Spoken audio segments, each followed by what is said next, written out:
Olá, meu querido irmão, minha querida irmã, que bom podermos mais uma vez compartilharmos as nossas experiências espirituais, dividirmos o conhecimento da palavra de Deus, e eu sei que o Espírito Santo hoje vai falar conosco de uma maneira muito especial. Eu estou precisando disso nesse momento da minha vida. Eu sei que você que está do outro lado da tela também está precisando disso. Então nós vamos orar e pedir para que o Senhor ministre no nosso coração. Amém?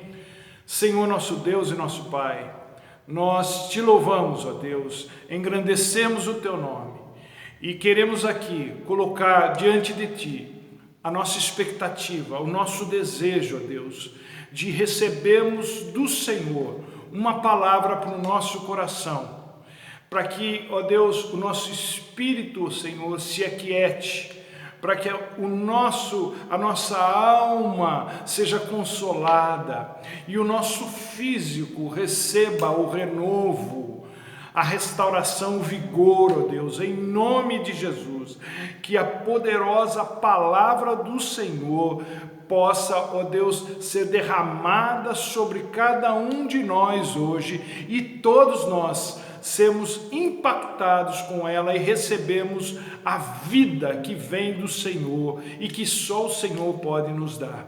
E nós oramos assim, porque cremos no Senhor, cremos na Tua palavra, porque o nosso Senhor Jesus Cristo, em nome de quem nós oramos, Ele deu a Sua vida por nós, para que essa relação entre nós, ó Pai, pudesse ser restabelecida.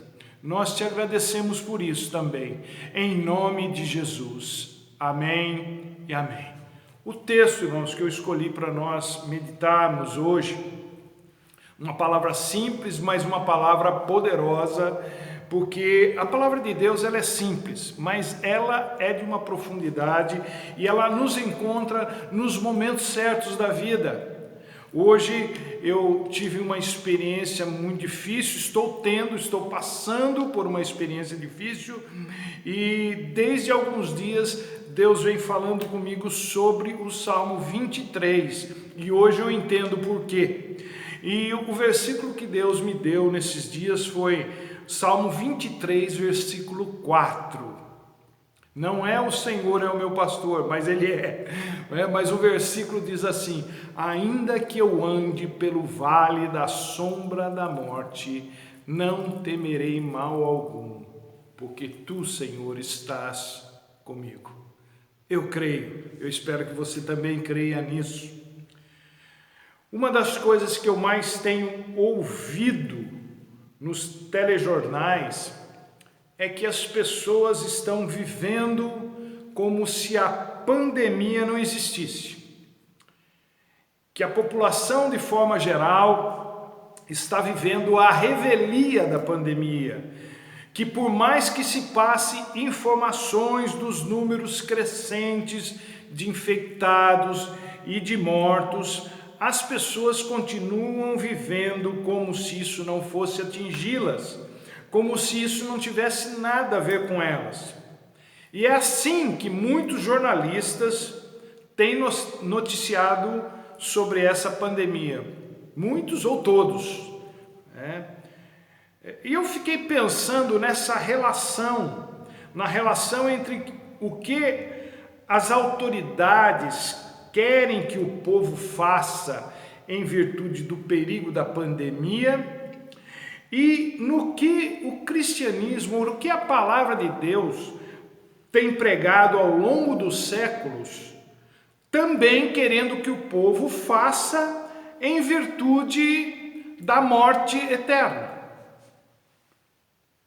Há uma certa semelhança entre os constantes e contundentes avisos das autoridades humanas e os avisos das Escrituras Sagradas sobre o perigo de se viver a revelia daquilo que pode causar a morte.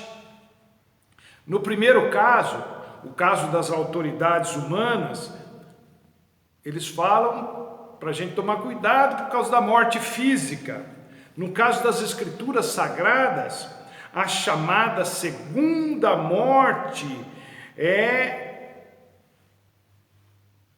que é realmente o que pega. Desde sempre, Deus vem avisando os homens que viver como se Ele não existisse, como se o que Ele diz, o que Ele pensa e o que Ele quer de nós não tivesse a menor importância, é caminhar para a morte certa. E mesmo assim, bilhões de pessoas têm ignorado tais avisos, como se fosse possível tirar de letra o inevitável e triste fim de quem menospreza a palavra de Deus. Estamos andando no vale da sombra da morte.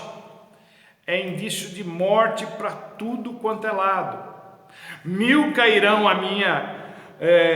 ao meu lado, 10.000 à minha direita, diz a primeira parte do Salmo 91, versículo 7.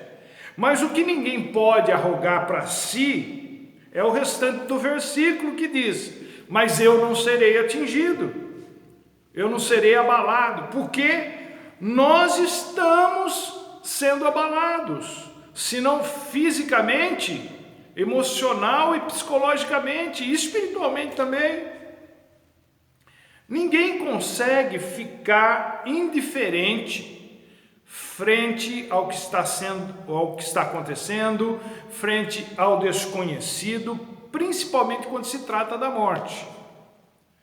Mas aqui no Salmo 23, Davi, ao contrário de muita gente, não está simplesmente fazendo pouco da morte.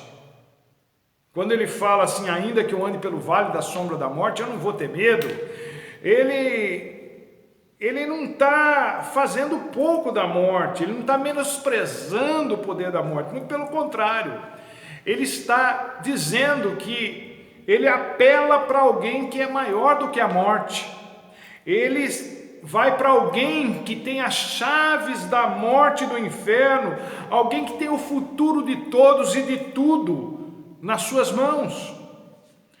Ele não está dando uma de durão porque confia em si mesmo ou porque acha que é imune à morte. Não. Davi está dizendo que ele deposita a sua confiança no Senhor da vida, cuja presença dissipa toda sensação ruim, aquela sensação de medo, de insegurança, de tristeza. Em Deus somos levados às águas tranquilas, a gente é levado a pastos verdejantes. Em Deus a alma encontra refrigério, a gente é renovado nas nossas forças. É o que Davi descobriu ao passar pelo vale da sombra da morte e que ele compartilha conosco aqui nos versículos 2 e 3. Davi, pelo que a gente vê nas Escrituras, era um sujeito destemido, corajoso, talvez até um pouco impetuoso demais ou intempestuoso demais na sua juventude. Medo parece que não era algo que mexesse com ele. A morte, por exemplo, é um inimigo que Davi havia enfrentado várias vezes na sua trajetória de vida. Havia enfrentado o leão, o urso, o gigante Golias, o rei Saul na sua ira. E em todas essas situações, ele se deu bem e venceu, sem que aparentemente tivesse sido abalado por isso. Só que a sombra da morte é mais assustadora do que a própria morte. Porque quando a morte vem, você simplesmente morre. Mas a sombra da morte não é a morte. E esse é um jogo de tensão emocional que gera muita ansiedade, expectativa, essas coisas, mas de forma ruim. E esse jogo sim, é aterrorizante, muito mais do que a morte em si. A morte é, de certa forma, um ponto final, mas a sombra da morte é um estado que não se está nem lá e nem cá. É uma espécie de estado intermediário de indecisão, de incertezas, de sofrimento, de probabilidade enorme do pior acontecer. Muita gente diz assim: eu estou tão mal, pastor, que parece que eu vou morrer. É o vale da sombra da morte. O vale é ruim, mas não é a morte. Não é o fim. No entanto, o vale causa muitas vezes mais estragos do que a própria morte na gente. Davi, que havia sido pastor de ovelhas, conhecia bem o vale da sombra da morte que existia em Israel. Era um vale tão profundo, onde a luz do sol não chegava até a base, até onde eles pisavam, mas que os pastores se viam obrigados a atravessarem com seus rebanhos à procura de outros pastos. Um lugar perigoso, onde as ovelhas, vez por outra, se desgarravam do rebanho e morriam. O vale da sombra da morte, para nós, é assim, não é uma opção. Não é uma coisa que a gente escolhe se vai querer passar ou não. É aquela situação em que a gente se vê obrigado a atravessar. Você foi jogado ali, você tem que encarar. Não tem como fugir, não tem como evitar, a gente tem que passar. E o que a gente tem que passar, ninguém passa por nós. Ninguém passa no nosso lugar. Cada um de nós é uma ovelha que está peregrinando nas veredas desse mundo. Nós somos peregrinos aqui, mas estamos aqui. Então, essa peregrinação nem sempre é por caminhos planos e pastos verdejantes. Às vezes, para chegar nos pastos verdejantes, a gente tem que escalar montanha, descer em vales profundos, coisas que a gente precisa transpor. Cada um de nós tem que enfrentar seus próprios vales, mas tem algumas coisas nesse salmo e nos outros, e na palavra de Deus como um todo, que servem de consolo e segurança para todos aqueles que creem não só no salmo do pastor, mas principalmente no pastor do salmo, que é o Senhor de todos e de tudo. O Senhor é o meu pastor. Eu quero repartir algumas coisas com vocês aqui sobre essa questão do vale da sombra da morte, que é uma coisa que, assim, nos atinge diariamente e a gente sempre está assustado ultimamente com essa possibilidade. Mas eu vou dizer para vocês, eu não tenho medo da morte, mas dizer para mim que quando alguém que tem uma relação comigo, que eu amo, pode estar sujeito a isso, isso me assusta. Isso me assusta. Não é? Mas eu me consolo na palavra de Deus, que revela algumas coisas para mim. Como, por exemplo, primeiro, a sombra só existe porque tem luz. Apesar da escuridão no fundo do vale, há um sol que brilha do lado de fora, que é muito maior, e a sua luz é muito mais intensa, muito mais abrangente, muito mais poderosa do que as trevas do vale. A luz é tão intensa que ela penetra as trevas e não permite que essas trevas sejam pura escuridão. Tanto que existe sombra lá dentro. importa quão escuro pareça que o seu vale está. A luz de Deus vai brilhar tão forte que vai fazer uma sombra nas trevas. E a própria sombra vai servir de referência para você se guiar para sair do vale. Deus é luz e nele não há treva alguma, diz na primeira carta de João, no capítulo 1, verso 5. Deus é luz, só luz. As trevas, elas nos obrigam a tatear, nos levam a tropeçar, e às vezes a gente até cai, mas Deus sempre nos fornecerá luz suficiente, nem que for uma réstia, para a gente passar pelo vale. Nunca se esqueçam do que diz o outro salmo de Davi, o Salmo 139, 11 e 12. Diz assim: mesmo que eu diga que as trevas me encobrirão e que a luz se tornará noite ao meu redor, verei que nem as trevas são escuras para ti. A noite brilhará como o dia, pois para ti as trevas são luz. Deus vai colocar luz no vale sombrio e vai te abençoar e vai te dar direção. A segunda coisa que eu queria dizer para você é que nenhuma ovelha fica sozinha no vale da sombra da morte.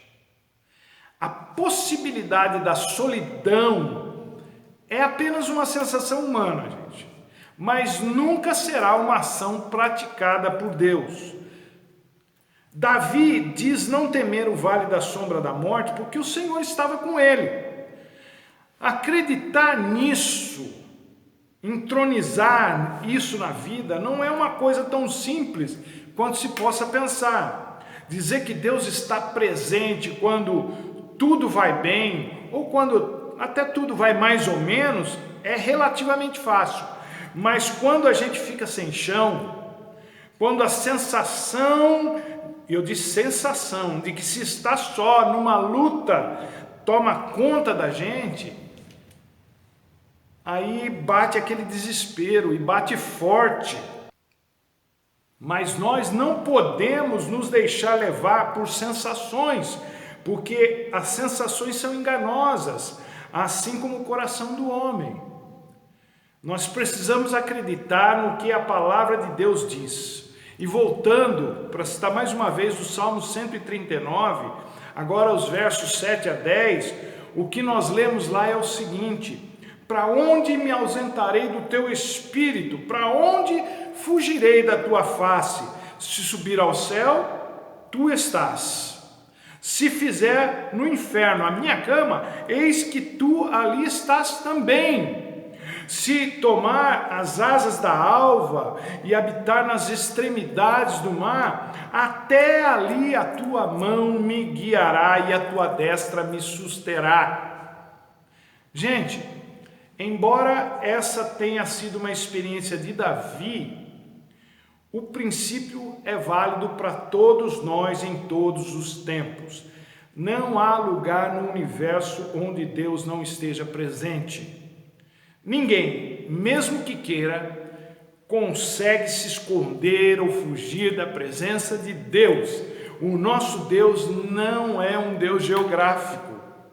Ele não está apenas numa determinada região, ele está em todo lugar, ele é Espírito, foi o que Jesus disse à mulher samaritana no poço de Jacó, lá em João no capítulo 4.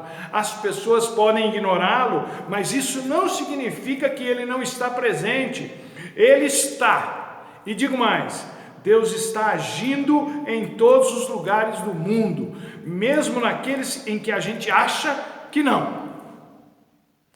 Não fosse a presença de Deus, o mal já teria destruído tudo. Você não está sozinho, você não está sozinha, eu não estou sozinho.